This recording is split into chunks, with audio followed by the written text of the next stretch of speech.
ஓம் சாய்ராம். சகலம் சாய்பாபா நேயர்களுக்கு என்னுடைய அன்பான வணக்கங்கள். ஷீரடியில் டே 2ல் நாங்கள் ஒரு ப்ளூ கலர் சுடிதார் போட்டிருந்தோம். அதை எல்லோரும் ஒரே மாதிரி போட்டிருந்தோம். ஏன் போட்டிருந்தோம், எப்படி இதை டிசைட் பண்ணோம், இந்த ட்ரெஸ்ஸுக்கு பின்னாடி இருக்க ஸ்டோரி என்ன, மிராக்கிள் என்ன அப்படிங்கிற எல்லா விஷயத்தையும் நீங்கள் பார்க்குறதுக்கு முன்னாடி, வீடியோக்குள்ளே போகிறதுக்கு முன்னாடி வீடியோவை லைக் பண்ணிவிட்டு சேனலை நீங்கள் இன்னும் சப்ஸ்கிரைப் பண்ணல அப்படின்னா சப்ஸ்கிரைப் பண்ணிக்கோங்க. இந்த வீடியோ கண்டிப்பாக உங்களுக்கு கண்களுக்கு ஒரு நல்ல விருந்தாக இருக்கும் அப்படின்னு நான் நம்புகிறேன். இப்போ நம்ம வீடியோக்குள்ளே போகலாமா? வணக்கம், இது சகலமும் சாய்பாபா.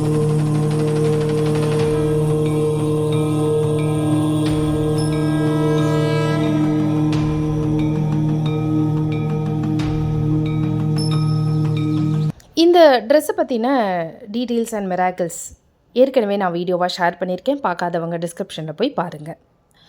இது நான் தீபாவளிக்காக வாங்கின ட்ரெஸ்ஸு. ஸோ இந்த ட்ரெஸ் இதை தான் வாங்கி ஆகணும் பாபா அப்படின்னு என்னை எத்தனை முறை எப்படியெல்லாம் என்னை இன்சிஸ்ட் பண்ணார், வற்புறுத்தினார் அப்படின்னு அழகான மிராக்களை நான் ஷேர் பண்ணியிருக்கேன். இப்போ இந்த நிகழ்வுக்கு அப்புறம் ஷீரடி போகிற பாக்கியம் கிடைக்கிது. ஷீரடி போகணும்னு ஃபிக்ஸ் ஆனதும் டிக்கெட் புக் பண்ணதும் ஏன்னு தெரியல.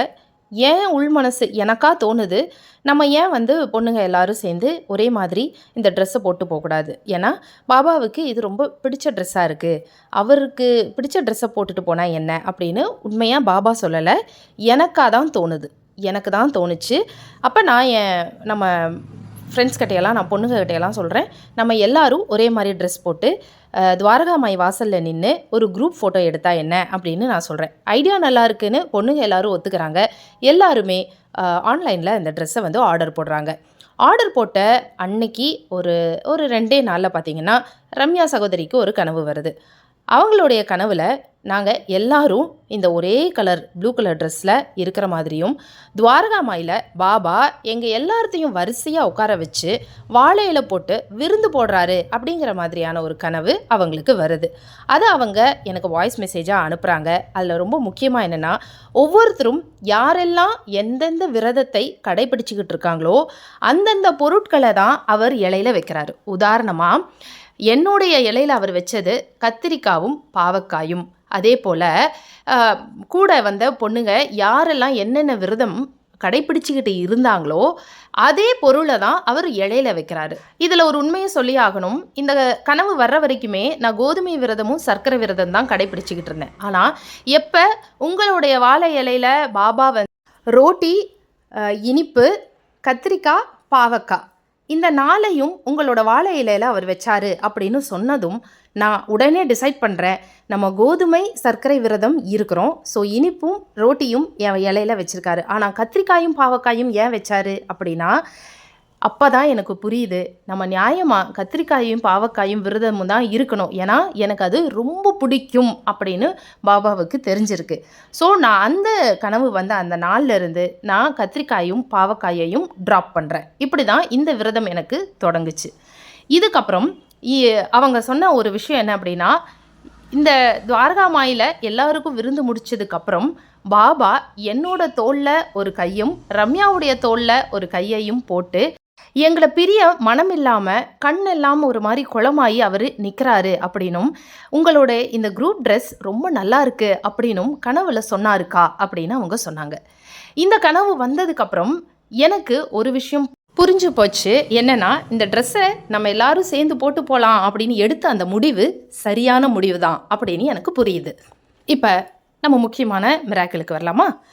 2வது நாள் நாங்கள் பேசின மாதிரி எல்லாருமே இந்த சுடிதாரை போட்டுக்கிறோம். அண்டு துவாரகாமாயி வாசலில் நின்று ஃபோட்டோவும் எடுக்கிறோம். பாபா இந்த ட்ரெஸ் உங்களுக்கு நல்லா இருக்குது அப்படின்னு சொல்லி கனவுல சொன்னார் இல்லையா, அது எந்தளவுக்கு உண்மை அப்படிங்கிறது அந்த இடத்துல அவர் நிரூபித்து காட்டியிருக்காரு. ஆனால் எங்களுக்கு மிராக்கிள் நடந்தது போது எங்களுக்கு எதுவுமே தெரியலை. நடந்து முடிஞ்சு வீடு சேர்ந்ததுக்கப்புறம் தான் நாங்கள் நோட்டீஸ் பண்ணுறோம் இந்த மிராக்கிளை. இப்போ நான் உங்களுக்கு ஸ்க்ரீனில் வைக்கிறேன் பாருங்கள்.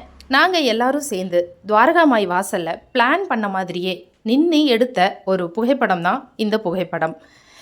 இந்த புகைப்படத்தோடு நாங்கள் நிறைய ஃபோட்டோ எடுத்தோம். அதில் ரொம்ப முக்கியமான ஃபோட்டோ இந்த ஃபோட்டோ.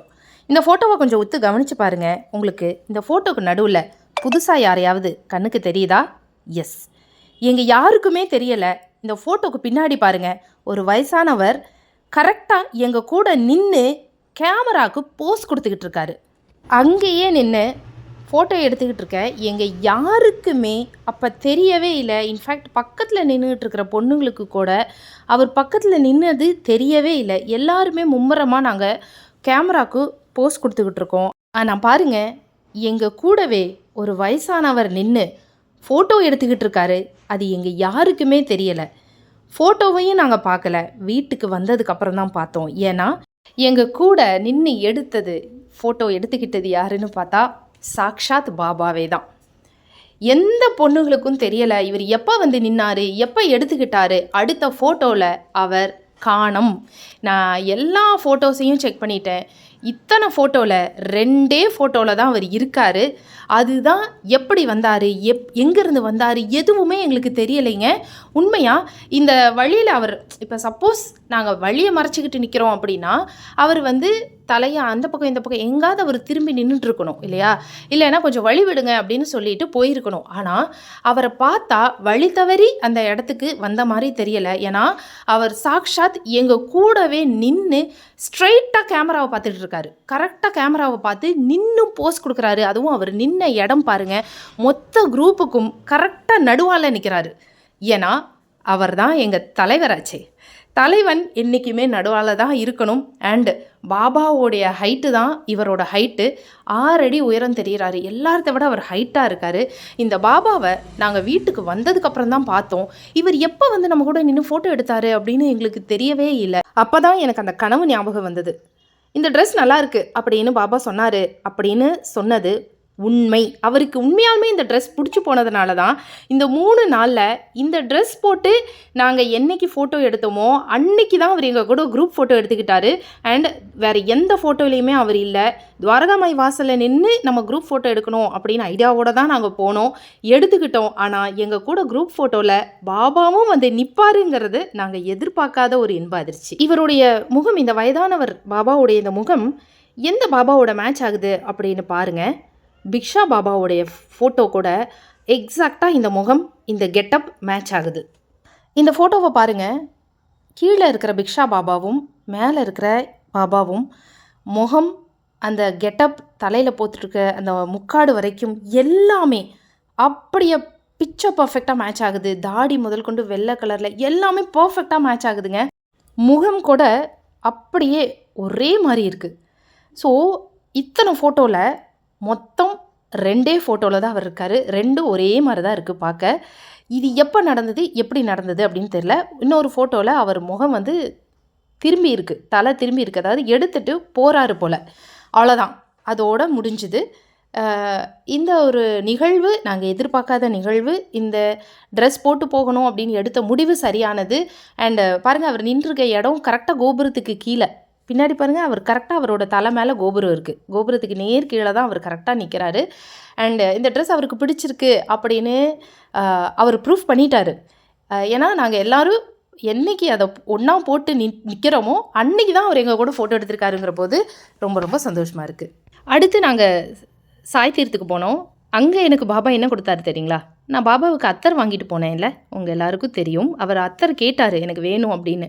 அதுக்கு பதிலாக அவர் எனக்கு திரும்ப என்ன கொடுத்தாரு தெரியுங்களா? என் கையை பாருங்கள். சாய் தீர்த்தில் பாபா வேஷம் போட்டு வருவார் இல்லையா, அவர் என்னை திடீர்னு தனியாக கூப்பிட்டு இங்கே வா அப்படின்னு சொல்லி என்னை மட்டும் கூப்பிட்டு என் கையில் 2 பொருளை திணிக்கிறாரு. அந்த 2 பொருளில் ஒன்று அத்தர். சேம் பாட்டில் சைஸில் தான் நான் பாபாவுக்கு அத்தர் வாங்கிட்டு போனேன். பதிலுக்கு அவர்கிட்டருந்து எனக்கு அத்தரே தான் திரும்பவும் கிடச்சிது. அண்ட் ஒரு கோகனட் சாக்லேட், தேங்காய் சாக்லேட். இது 2ஐயும் அவர் வந்து மறைச்சி என் கையில் ஒழிச்சு இப்படி கொடுத்தாரு, குமிச்சு கொடுத்தாரு. யாருக்குமே அவர் என் கையில் என்ன கொடுக்குறாருன்னு தெரியாது. நான் காட்டுறேன், என் 2 கையையும் ஓப்பன் பண்ணுறேன். அதில் பாருங்கள், பாபா எனக்கு அத்தர் கொடுத்துருக்காரு அண்டு சாக்லேட். போன தடவை எனக்கு கொய்யா சாக்லேட் கொடுத்தாரு, இந்த தடவை கோகனட் சாக்லேட் கொடுத்தாரு. எதுக்கு தேங்காய் சாக்லேட் கொடுத்தாரு தெரியுங்களா? ஏன்னா இந்த தடவை எனக்கு ஸ்வீட் கிரேவிங் வந்தபோது நான் எந்த அளவுக்கு பேரிச்சம்பழம் சாப்பிட்டேனோ அதே அளவுக்கு நான் தேங்காயும் சாப்பிட்டேன். தேங்காயை நான் வந்து ஸ்வீட் கிரேவிங்ஸ் வரும்போது சாப்பிட்டேன்னு சொன்னதை காட்டிலும் வெறும் வயிற்றில் தேங்காய் சில்லு சாப்பிட்டா நல்லது அப்படின்னு சொல்லி சொன்னாங்க ஒருத்தங்க தெரிஞ்சவங்க.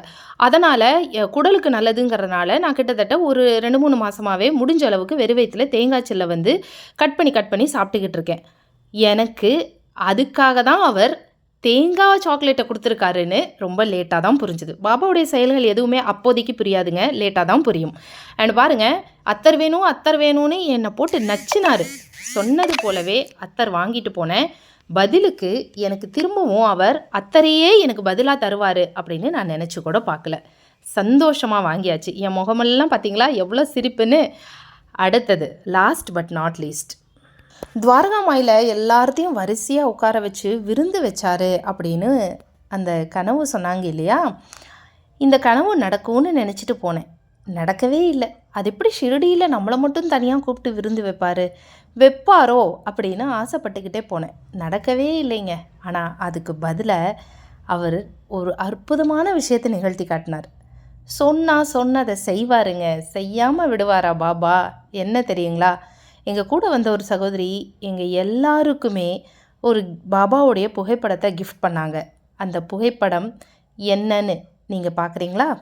பாபா துவாரகா மாயில் தன்னுடைய பக்தர்களை எல்லாம் வரிசையாக உட்கார வச்சு வாழையில போட்டு தன் கையால் பரிமாறுற மாதிரியான ஒரு ஃபோட்டோ எங்கள் எல்லாருக்கும் கிஃப்டாக கிடச்சிது, கூட வந்த ஒரு சகோதரி மூலமா.